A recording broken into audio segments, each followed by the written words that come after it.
இந்த சுட்டுக் கொல்லப்பட்ட நபர் திருவேங்கடம் என்று கருதுகிறேன். அவர் சரணடைந்திருக்கின்றார். இப்படி சரணடைந்தவரை வேக வேகமாக அதிகாலையிலேயே அவரை அழைத்து சென்றதாக இந்த ஊடகத்திலே நான் பார்த்து தெரிந்து கொண்டேன்.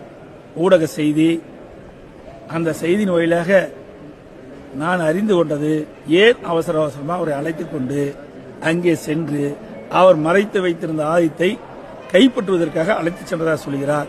அப்படி அழைத்து சென்றவர்களை கைவிலங்கு தான் அழைத்து செல்ல வேண்டும்.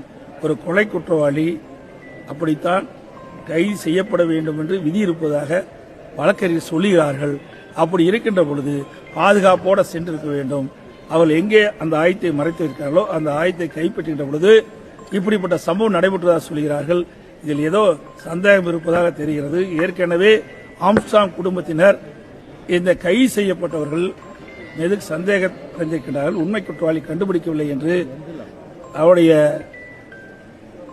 ஆம்ஸ்ட்ராங்குடைய உறவினர்களும் அவருடைய கட்சி நிர்வாகிகளும் தெரிவித்துக் கொண்டிருக்கின்றார்கள். அந்த வேளையில் இப்படிப்பட்ட சம்பவம் நடைபெற்றது மேலும் சந்தேகத்தை கிளப்பியிருக்கிறது என்பதுதான் என்னுடைய கருத்து.